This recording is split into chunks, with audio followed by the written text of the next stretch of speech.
So I bought a portable Nintendo 64 from eBay. It's completely custom, and I guess I'll go ahead and get into my first concern, which is the fact that this box is completely missing a corner. I guess it got smashed up in the mail. I'm not sure if that was an issue with the packaging or if the postal service just kind of threw it around, but I'm hoping nothing is broken in here. I guess we'll find out in a minute. But yeah, I bought this on eBay for about 300 bucks, which is actually on the low end for a custom portable like this. There's actually a small community of modders out there that'll build custom consoles like this, like the 64, NES, Super Nintendo, just pretty much anything that's not portable and make it portable. And some of them do commission-based projects, but for a whole lot more than 300 bucks. So I'm interested to see what we find in here. You know, from looking at the pictures, it doesn't look super high quality, but it is supposed to be. It did look like it uses all the original parts, and you can actually use your own carts. So I have, you know, a bunch of Nintendo 64 games here that we'll try out and see if they work. Now, I love looking at stuff like this, just custom stuff that people make, just because it's so far from the ordinary. So I'm pretty excited to take a look at this. And yeah, so this entire side is just gone, and there's honestly not a lot of packaging in the first place. Yeah, that's questionable. See, you should have bubble wrap on every side, not just the front and back. These sides don't have any bubble wrap. It does look pretty hardened, so I don't know if there's any damage here. But I mean, here's the console, and it looks pretty interesting. I'm actually not sure what kind of material this is, maybe acrylic or something, and they just kind of cut out pieces, so it's a little rough, but it is a cool looking thing. Now, first thing I noticed is it looks like they haven't taken off the screen protector, which is odd, but clearly real buttons. Looks a bit dirty. This stick right here it actually feels pretty tight, which is good to see. So this little bubble mailer was in here. I guess they just used it as packaging because there's nothing inside of it. And I'm pretty sure they included some games. So I guess those are in here. We shall see. All right, so yeah, there are some games. Oh, they're Japanese games. Interesting. I don't know if these are real Japanese games or if they're like knockoff Japanese games. I'm gonna have to look, but that's interesting. He did say in the listing that it plays US games and Japanese games, I guess based on the board type. But the great thing is I just got a huge collection in from a subscriber. They included a bunch of Nintendo 64 games, so I have a bunch to try. I got some really good ones like Star Fox 64, Diddy Kong Racing. So in case you're interested, I just went ahead and laid all the cartridges out. This is part of the collection I got from a subscriber. There was a whole lot more, like 4 consoles, like I don't know, 30 games. But I guess that's a good segue into the part where I tell you about my new trade-in service on my website. So I'm doing this trade-in service on my website now. Basically, you send in a list of what you have to jacobr@jrobgaming.com, and I'll give you a price. I'm buying almost anything gaming related right now, as long as it's working. And my main goal is to beef up the inventory on my site. You know, there's not too many options nowadays for buying used games and consoles. You know, whether you're looking at retro like the N64 or newer like the PS4 or PS5. GameStop doesn't sell retro stuff anymore, and eBay is always a gamble. So I'm trying to grow my shop into a place where you can get high quality retro and newer gaming stuff and not have to worry about getting scammed on eBay. Now, of course, if you want to list everything separately on eBay, you're going to make more money, but it also takes a lot of time and effort to do that. And I've run the numbers on a bunch of different collections that people have sent me. And honestly, after shipping and fees on eBay, you really don't make much more than I'll pay you anyways. It's only like 10% more. So let's go ahead and take a closer look at this console. And clearly it's a little rough around the edges, which honestly I expected. I mean, even from the pictures, I could tell it was pretty rough. But like I said, 300 bucks, that's kind of what you got to expect. I'll try to take off the screen protector in a minute, but the one thing that's odd is that it's still kind of dirty. I don't know why people can't clean their stuff. Like, there's still dirt on there. All you got to do is take a wipe or some isopropyl alcohol and a Q-tip and wipe that stuff down. Pretty easy to get off. But the buttons feel good. A, B feel good. Start feels good. These buttons feel a little soft. The top one is definitely a little soft, but they all click. D-pad is decent. And like I said, the joystick here is actually not bad. And then I guess we got 2 speakers down here. And yeah, like I said, it's pretty jagged, as you can see. Obviously you can't feel this, but just running my finger over it, it feels pretty jagged. That part right there you can tell is, you know, kind of out of whack. Same around the whole outside. My guess is that they got a sheet of whatever material this is and just, you know, cut it with a Dremel or something. Now here on the top, we got some stuff. So I guess that's a fan there. You got your right trigger, which is, the right trigger is completely jacked up. Yep, I bet you that happened in shipping. Oh man, that sucks. I bet I can fix that, but I don't know if I want to try, considering I just bought this, but we'll get into that later. But yeah, as you can see, this thing is super far recessed, and I can't actually press it. I mean, I guess I can. I don't know if that's actually triggering a button press, but super far recessed. We got some other buttons here. Not sure what those are because they're not labeled. We got a volume rocker probably here. I assume this is power. I guess that's where you plug in to charge it. In the listing, it said it lasts for like 2 hours on battery. And then down here, you got your cartridge slot. And man, that cartridge looks nasty. That thing's been through the ringer. I hope it works. But over here, this the L button over here feels fine, and this thing is a monster. I mean, let me go ahead and just get out my actual N64 console and kind of give you a comparison. So I mean, as you can see, the portable console is actually a little bit wider than the original 64, and the 64, it's not a tiny console, so you can imagine how large this thing is in your hands. It's honestly not too terribly heavy, but it's still pretty massive. And here's what it looks like from the back. You know, just some pieces. These pieces look kind of glued together. I'm not knocking anybody because this is probably better than I could do. I honestly tried to do a portable 64 like a decade ago. I didn't get very far. I basically rewired the cartridge port and then didn't proceed any further because I got busy and just forgot about it. Let's go ahead and try to take this screen protector off. So actually I'm going to leave this screen protector on here for now in case I return this console. I don't want to take anything apart yet. Let's go ahead and try to turn this thing on. So I think this is the on button. And it is. I'm not sure if anything will show up now because I didn't put a cartridge in. That was my bad. So I guess we'll start with one of the guns he gave me. We got the Japanese Mario Kart.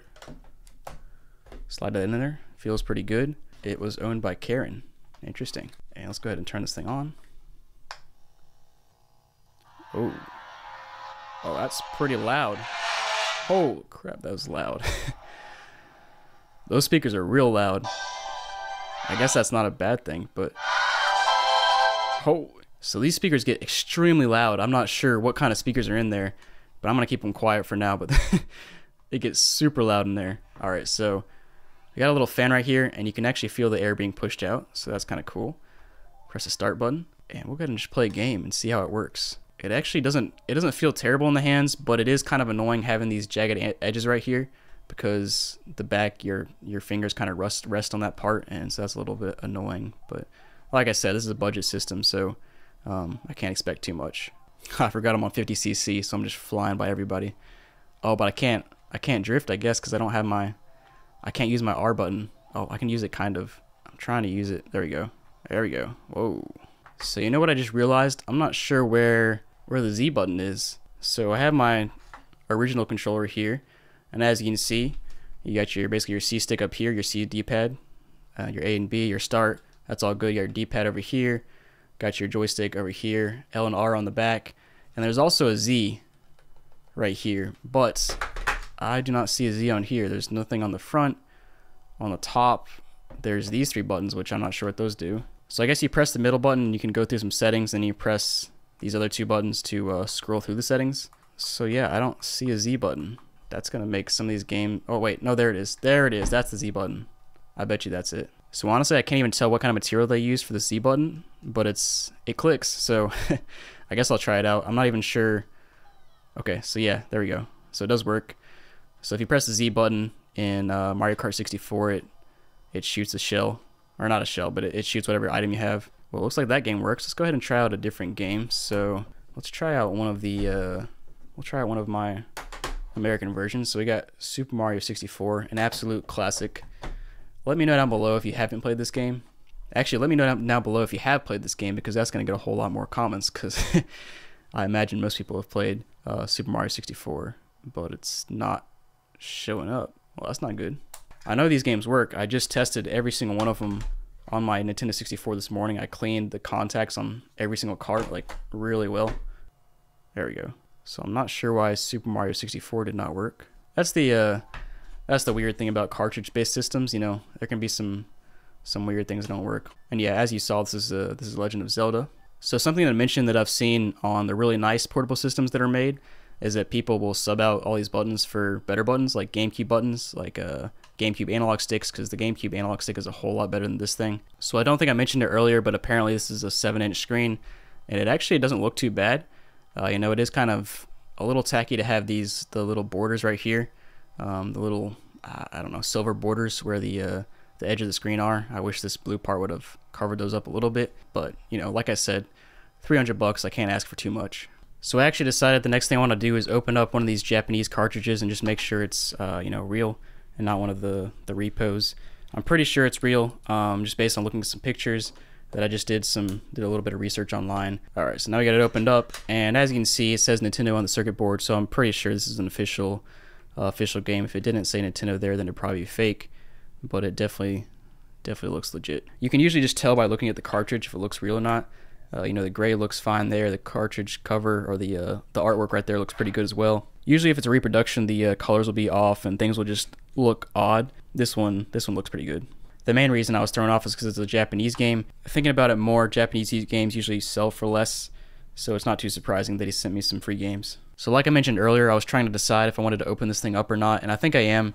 It doesn't look too hard. There's like 3 screws up here, and then a couple on each side, and then a couple on the bottom, and then I think the back will pop off. I don't know. We'll try it out. So I think I have all the screws off now. Let's see if this thing pops apart. Gotta be really careful here because I don't want to break anything. Alright, so there it goes. And boom. Oh, it's actually routed pretty decently. I could actually pop that on pretty easily. So you got this is your cartridge slot, as you can see. So you got 48 wires that run here. They're all glued down here. You got your heat sinks here. Oh, then you got a little fan up here, like I mentioned. That's probably just wired into the 5 or 12 volts somewhere. You got a little board right here that looks like something they added in to control probably power and charging, I would assume. And then down here you got 2 speakers. I'm not going to take the whole board apart, but it is pretty interesting to see what they did down here. So I zoomed in a little bit because I wanted to take a look at this soldering. Soldering doesn't look perfect, but it looks, I guess, good enough. That wire looks like it's about to come off. I'm not going to tug on that too much. It could definitely be better, but it could definitely be worse. So right here's your charging port. Those 2 wires go down somewhere, and I'm actually thinking this might be a board to control the controller. I'm not sure. I don't know. It's kind of hard to tell because I'm not super familiar with the circuit board in here. I've never really done any breakdowns except for this. Like I mentioned earlier, I have done this wiring before, so I'm not sure what everything in here is doing, and I can't see the other side. I'm not going to take it apart because I don't want to just destroy this, but it's definitely pretty interesting to see what's going on in here.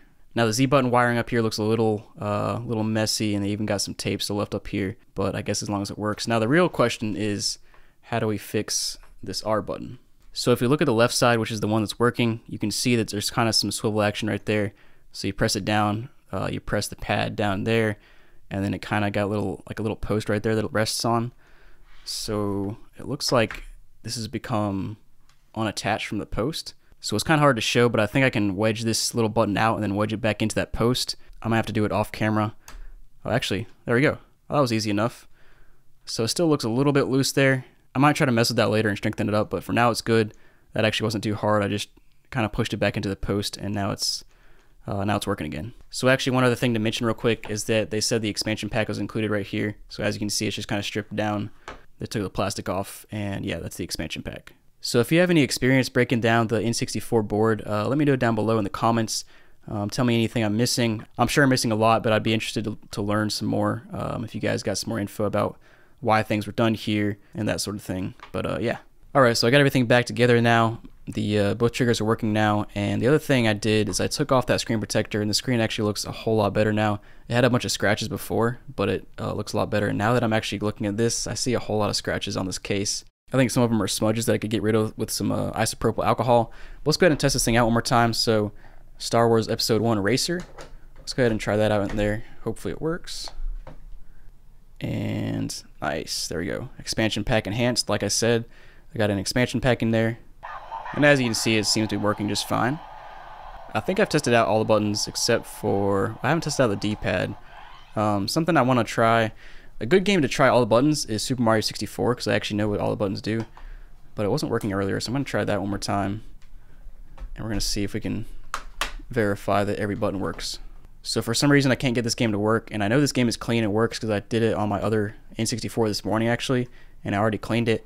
I'm going to try to clean this cartridge slot right here, which you can actually clean that by using a credit card with a microfiber cloth wrapped around it and some rubbing alcohol. So let me try that out. So I figured out the cartridge slot was definitely the issue. I basically took the game out. Like I said, I got a microfiber cloth around a little card, and I put it down in, and you slide it up and down, and it cleans out the contacts, and as you can see, pretty dirty right there. And then I put this game in, and it immediately worked. So we'll try it one more time. Alright, so right trigger, left trigger. I'm actually not sure if the left trigger does anything in this game, but all the C-stick buttons work, B works, A works. I'm also not sure what the D-pad does in this game.